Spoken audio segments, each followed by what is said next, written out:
என் சமூகம் உன் முன் செல்லும், ஒன்றுக்கும் கலங்காதே. உன்னை ஒரு போதும் கைவிட மாட்டேன், அழைத்தது நான் தானே. ஆண்டவராகிய இயேசு கிறிஸ்துவின் நாமத்தில் உங்களுக்கு வாழ்த்துக்கள். எல்லாரும் எப்படி இருக்கீங்க? சுகமா இருக்கீங்களா? சந்தோஷமா இருக்கீங்களா? இந்த புதிய மாதத்திற்கென்று ஆண்டவர் கொடுக்கிற புதிய வாக்கு தத்தம் யாத்ராகமம் 33 அதிகாரம் 14 அதற்கு அவர், என் சமூகம் உனக்கு முன்பாக செல்லும், நான் உனக்கு இளைப்பாறுதல் தருவேன் என்றார். அருமையான தேவனுடைய பிள்ளைகளே, தேவனாகிய கர்த்தர் மோசேயிடம் சொன்ன அருமையான ஒரு வார்த்தை. மோசேயுடைய வாழ்க்கையில இதற்கு முன்பே ஏற்கனவே அநேக அற்புதங்களை கண்கூடாக பார்த்திருக்கிறார்.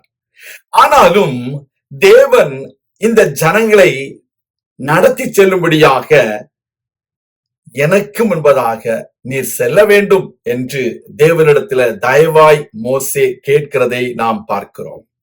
Dear children of God, even though Moses had many experiences of God's wonders and miracles in his life, he asked God's presence to go before him so that he would be able to lead these people into the promised land, Canaan. That is why God says, my presence shall go before you.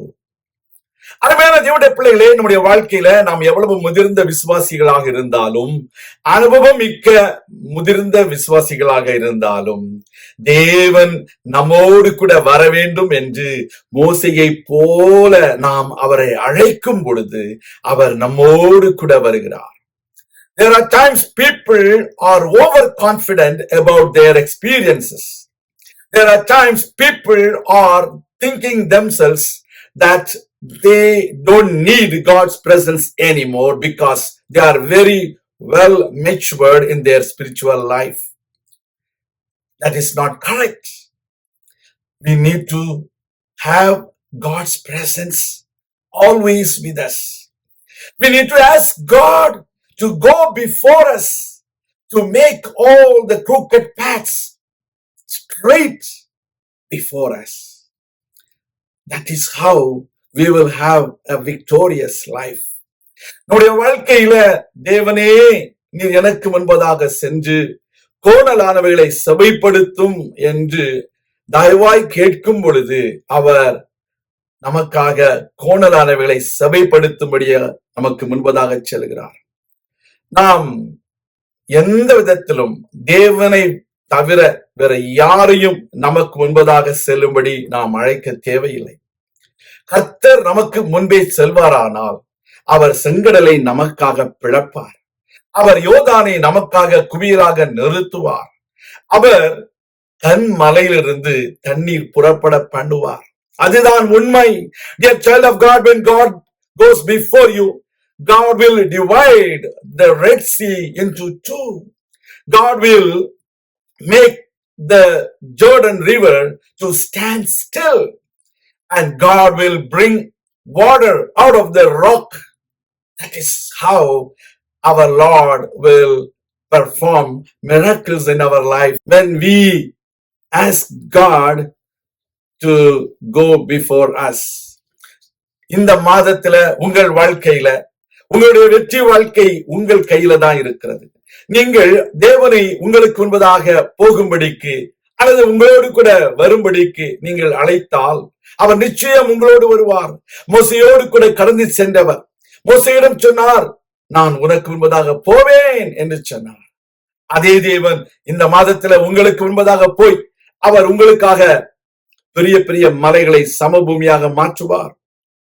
In this new month, we need to ask God to go with us or to go before us so that he can make all the high places flat.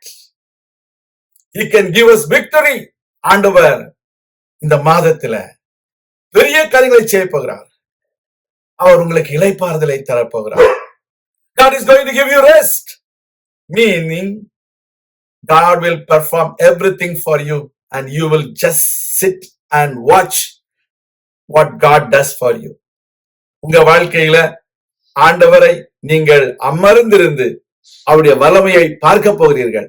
அவர் செய்கிற அற்புதங்களை பார்க்க போகிறீர்கள். உங்களுக்காக அவர் பெரிய காரியங்களை செய்வார். கண்ணீரை துடைப்பார். கடன் பிரச்சனைகளை மாற்றுவார். உங்களுடைய பிள்ளைகளுக்கு நல்ல படிப்பை தருவார். இந்த புதிய ஆண்டில அவர்கள் பெரிய காரியங்களை செய்ய உதவி செய்வார். You will see God is performing miracles in your children's life. God is going to wipe away all your tears, and God is going to solve your problems in your workplace. God is going to perform a miracle so that you will have fortunes restored in your life. Believe Him. Ask God to go before you. God will bless you. நாம் ஜெபிக்கலாம். எங்கள் அன்பின் பரலோக பிதாவே, நீர் எங்களுக்கு முன்பதாக போய் பெரிய காரியங்களை செய்ய வேண்டும் என்று உம்முடைய சமூகத்திலே உம்மை அன்போடும் பணிவோடும் தயவாக நாங்கள் வேண்டிக் கொள்கிறோம். மோசேயோடு கூட இருந்து நீர் பெரிய காரியங்களை செய்தீர். யோசுவாவோடு கூட இருந்து பெரிய காரியங்களை செய்தீர். எங்களோடும் நீர் இருந்து பெரிய காரியங்களை செய்ய வேண்டும் என்று அன்பாய் நாங்கள் கேட்டுக்கொள்கிறோம். எங்களுக்கு நல்ல அற்புதங்களை செய்திடும். நாங்கள் அமர்ந்திருந்து நீரே தேவன் என்று அறிந்து கொள்ளும்படிக்கு எங்கள் வாழ்க்கையில அற்புதங்களையும் அடையாளங்களையும் செய்து உம்முடைய நாமத்தை மகிமைப்படுத்தும். இயேசு கிறிஸ்துவின் நாமத்தில் ஜெபிக்கிறோம் எங்கள் நல்ல பிதாவே, ஆமேன். கர்த்தர் உங்களை ஆசீர்வதிப்பாராக. ஆமேன்.